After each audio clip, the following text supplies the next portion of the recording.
What's going on, everybody? Welcome back to Will of DDT. My name is Mujinator, and I am bringing you guys a Queen deck profile.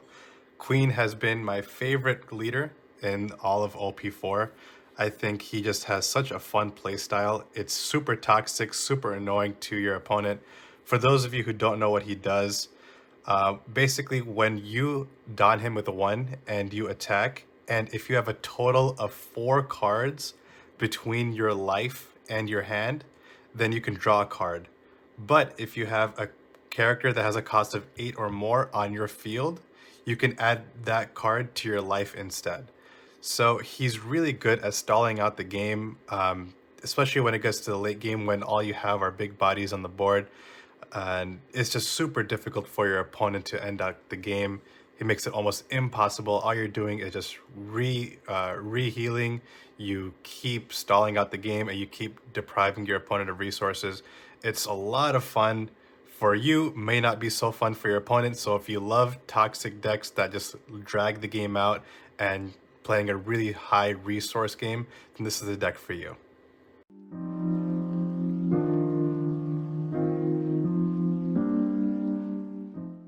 All right, getting into the deck profile, we're going to start off with our 2Ks. We're running 4 Capone Beige, and we're running 4 Kaya. You only run 8 2K counters because you run so many blockers in this deck. Running any more than 8 2K counters, it seems kind of redundant and kind of overkill. A lot of people run 10, some people run 12. I think 8 is that sweet spot, and you have a really strong trigger 2K counter here with Capone Beige. On trigger, he gets to choose one of your opponent's characters or leader, and they can't attack for the rest of the turn. So that in itself is just getting rid of a whole attack that you can use, that you can counter out of later. And Kaya, you do run a few bricks in the deck. Kaya is just a great way to get rid of them. If you play her, you draw 2 cards, trash 2 cards from your hand. So another great way to recycle your hand and make sure you have the cards you need moving forward. Next up, we run 2 Perona. I think Perona is really strong for this deck. Considering Queen heals from the top of your deck, being able to stack your life with Perona with triggers like you have, we're going to be showing, we have Brûlé, we have Blocker Boa. So being able to stack your deck with Perona and being able to use Queen to put those stacked cards into your life is just so valuable. And she's a 1K counter. Great way to get cards of your hand when you would want to reach that 4 card count. Next up, we run 4 Blocker Doflamingo. Very similar reason to the Perona why we're running him, with the added addition that he's a blocker. He can look at the top 5 cards of your deck and reorder them in any order. Again, so strong for a leader that is always healing from the top of their deck. You can manipulate your deck so that way you have as many blockers and triggers as possible coming from your life. So strong. Again, 1K counter, and he's a 4,000 attack unit, so he's just, it's really easy to swing with him as well, in case you need to start getting rid of any tempo on your opponent's side of the field. Next up, we have probably one of my favorite blockers in the deck. We're running 4 Pound. This is a new blocker that came out with OP4. I know a lot of people are kind of iffy on this card to see whether it's good or not. I think he's probably one of the best blockers for this deck. So what he does is on KO, he can add one of your opponent's characters with the cost of 3 or less to the top or bottom of your opponent's life stack. So he's basically a mini category on KO, which I think is so strong because in Queen, you don't really care how much life your opponent has. All you really care about is outgrinding them. And the fact that you can heal almost every single turn when you reach the end game makes Pound so strong because you're just getting rid of a threat really strong against decks like Law or Zoro or even Rebecca, because we know Kairos is pretty much invincible once he hits the board. Pound just instantly yeets him into the opponent's life, and it's just so strong. And if you're playing against Zoro or Law, he's a great person to swing with, because even if they do swing into Pound, he's still removing them on KO, so he just puts a lot of pressure on the board against those low to the ground decks. Next up, we're running 4 Charlotte Brûlé, 4 Boa Hancock, and 4 blocker, Sanji. Now, all 12 of these cards have something in common. Every single one of these cards can be played from life. You have 12 blockers in a deck that can stack their life and heal every turn, and you put 12 cards that come out of life and are a blocker. It is just so strong to have these 12 cards in your deck. These 4 are free. You stack your life, you put them in your life, or you stack your deck, you put them in your life, and they just come up for free. Sanji, he is a 4-cost 5k unit. Even if you have to discard a card to play him for the trigger, he is still a 5,000 unit on board that you can swing for free. It feels really good hard playing him if you have to. Hard playing these cards and drawing them feels kind of bad because they're really easy to destroy early game. A lot of things target them and destroy them, but it doesn't feel so bad because you don't really have many other plays at the beginning of the game. So sometimes you do have to hard play them. That's no problem, just block them right away before they get KO'd. Or they're just a bunch of 1k counters, because again, you want to reach that magic spot of 4 total cards between life and hand. So just having 1k counters that can just dump your hand, it's really good. Sanji, also one of the MVPs of the deck. The fact that you can hard play him, and he's a 5,000 attacker, really strong against those high tempo matchups and getting rid of any tempo that opponent has on the board. Next up, we're going to be going into the top end. We're running 2 Sogeking. I only run 2 because you kind of only want to see him on curve. Yes, I get that he has a 1k counter, so he doesn't always feel so bad in hand, but there's so many other cards you would like to replace him with, we'll go into later. He's really strong if you play him on curve because you're going to be negating your opponent's last turn completely if you play him at the right time. So what he does is on play, return 1 character with the cost of 6 or less to the opponent's hand. Then you draw 2 cards and trash 2 cards. So he's a great cycler. He's basically a Kaya, but on steroids.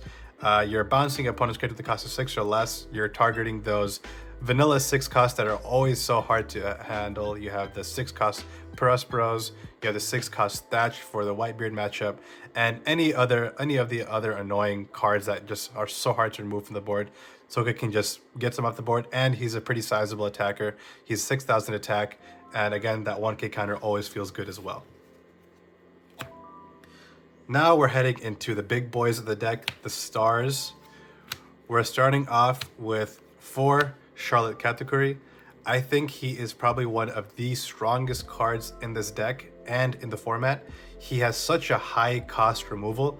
He is going to be removing on play a card with the cost of 8 or less, and he puts him to the top or bottom of the opponent's life stack. Again, very similar to Pound's ability, but he's doing it on play. He has 8,000 attack, and he is a cost of 8. So what that means is with Queen ability, he can start using Queen's ability, down him with 1, and start healing. He facilitates Queen's ability, gets rid of a strong card on board, and it just feels so good because, like I mentioned before, we don't care about how much life the opponent really has in their life. All we care about is controlling the board and flooding the board with big bodies, and Katakuri is a perfect card to do that. Next up, we have the honorable mention MVP of the deck. We're running 2 Dracula Mihawk. The reason why I wouldn't consider him the MVP and why I'm only running 2 is because you really don't want to see him that often at the end of the game. His on play is strong. On play, he places 1 character with the cost of 7 or less to the bottom of the owner's deck. So that's really strong because you're targeting those cards that can't be KO'd by battle or effect. Since this is technically KOing them, it's putting them at the bottom of the deck. It could target any of those annoying blockers or cards that just can't be KO'd. We were looking at the Borsalinos, the Fukuros, the Marcos in red. So he's really strong into that. But he kind of falls off late when your opponents are playing their Katakuris, their 9-cost Whitebeards, or 10-cost Big Moms, or any strong card that costs 8 or more. Dracula Mihawk is really good on curve. You're pretty much negating the previous play of your opponent. But besides that, he's just a strong body on board, and there's some times where it just feels bad to play him because he might not have any targets. But if you do get him on curve, he is a force to be reckoned with. And last of the characters, the actual MVP of the deck, we are running 4 Yamato. So what Yamato does is on play, she can KO up to one of your opponent's characters with the cost that is equal to or less than the total of the life on board.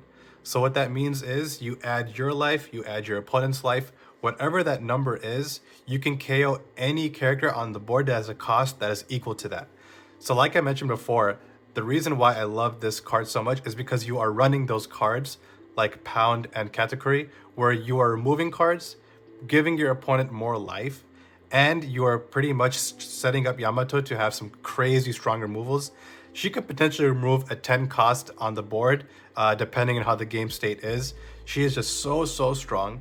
But in addition to that, if you have one or less life in your life stack, you get to straight up just add a card from the top of your top of your deck, and add it to your top of your life. So not only is she removing a big threat from the board, she's also healing you one. Now, a really crazy combo, what makes Yamato the MVP of this deck, is when you have 3 cards in hand and 1 card in life. So what that means is, let's say you have 3 cards in hand and 1 card in life here. What you can do is you can play the Yamato for 9 cost. You will heal 1 card from the top of your deck, and now you will still have 4 cards total, 2 in hand, 2 in life. You can put that last Dawn under your Queen, swing for 6, use Queen's Litter ability to heal 1 more card. So in 1 turn, for a total of 10 Dawn, you get 2 life, a high cost removal from Yamato, and a 6k swing from your leader. It just makes that turn feel so good, and that is the reason why you'll most likely win majority of your games, because you gain so much advantage from just 1 turn. And you can do this multiple times if you draw multiple Yamatos. It just makes it so difficult for the opponent to keep up with all that healing, and you are just flooding the board with Yamatos, Mihawks, and Katakuris that they eventually have no choice but to just concede and just give up the game, because they know even if they stall out the game, we're just going to keep out healing them and keep flooding the board with big bodies, and they have no choice but to just either take the loss or just scoop the game, because it can be toxic. That's what makes the deck fun to play, but not fun to play against. That's why I love playing it. And to round out the deck, we're going to show the events. We are running 4 3,000 worlds. Like I mentioned previously, there aren't a lot of big plays you can make up until the end game. You're just playing blockers and Sanjis. That's all you're really doing. So in order to counteract any tempo that your opponent might build during that time, you are going to be running some low cost cards that do some high cost removal. 3,000 worlds, it's a 4 cost, and it's actually removing something that has a higher cost than it is. So it removes a 5 cost, and it has a nice trigger that you can bottom deck a cost 3 or less. Again, facilitating that Queen ability, facilitating Doflamingo and Peruna, being able to stack your deck with these triggers. It's just so strong that it makes your opponent just want to tear their hair out. And lastly, we have the strongest blue card of the format, 4 Gum Gum Red Rock, 6 mana, place 1 character, no cost restriction, just 1 character straight up to the bottom of the owner's deck. This is the answer to any big monster that your opponent's going to play. That's the answer to your 10 cost Big Mom, the 9 cost Katakuri, the 9 cost Whitebeard, any Katakuri, any just card that's so hard to get rid of. Your Red Rock is going to be your saving grace, and it has a nice strong trigger where it can place a cost of 4 or less to the bottom of the owner's deck. Again, facilitating the Queen ability. You want to use those Doflamingos and Peronas to stack your deck and get these triggers going.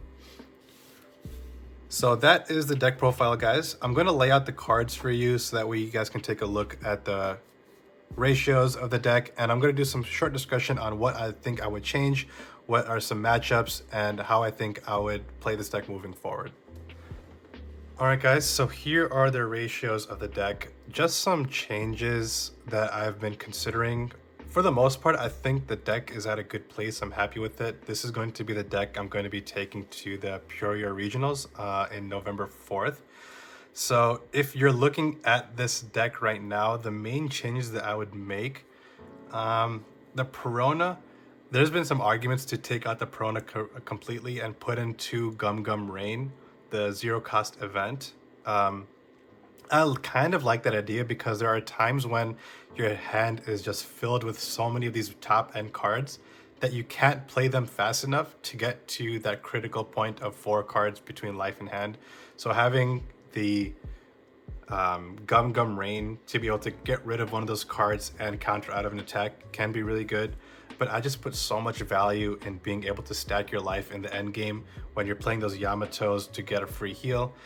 Setting up the turn beforehand with Perona just makes it so good. So just some things I would test out for that. But besides that, I'm really happy with the deck. I know a lot of people run only 2 pound. I think 4 pound is necessary to survive any of those matchups. Again, kind of segueing into the matchups, I think your hardest matchup are those low to the ground, flooding the board, high tempo decks. This deck loses very quickly to decks that go wide. I'm looking at Zoro, I'm looking at Mono Blue Doflamingo, I'm looking at even Rebecca and Grape Dofi. All those decks are so good at flooding the board that you don't have enough cards to be able to remove all that tempo. So having Pound as a good backup to get rid of any of that is just so strong. Besides that, Whitebeard feels like a pretty good matchup. I would say he's about 50-50 depending on how many 2K counters you draw. The Whitebeard matchup is also another reason why I would want to take out the Peronas for the Gum Gum Rain. Just helps counter out of those early aggression. So that way, by the time they use all their heavy hitters and they're out of life, you can just start using your life, healing up, and just start playing your grind out game. Besides that, I'm happy with the deck. I wouldn't make too many changes. Again, Yamato is the card you want to look for the most. She is the MVP. 3000 Worlds feels really good early, but don't feel bad to keep them in your hand. That's why you have your Kaya in hand. Kaya is really good for when you're late game, you draw 3000 Worlds and they have no cards that are 5 cost or less. Kaya is a great card to just to hard play. Get rid of this 3000 Worlds from hand and potentially draw one of your other top end or another blocker that can help you close out the game. All in all, I love this deck. I've been playing it since it came out, even before it came out on the sim. I think it can be really good into almost any matchup, considering you know how to play it. Playing Queen as a deck, it requires a lot of game knowledge. It requires you to know how your opponent is going to play their game. There are games when you don't want to swing at life at all. You're just sitting there building up a board. And there are times when you have to try to swing at their life early, just so you can get some early lethal pressure by the end of the game. So knowing the game, knowing your matchups is key with this deck. If anyone is interested in some more in-depth analysis on certain matchups for Queen, I would love to do that. Let me know in the comments if you'd be interested in that. Let me know any changes that you would make, what you don't like about my deck, what you do like about this deck, and we can get a discussion going. Appreciate you guys tuning in. This was Mujinator bringing you a Queen deck profile, and I hope you guys have a good rest of your day.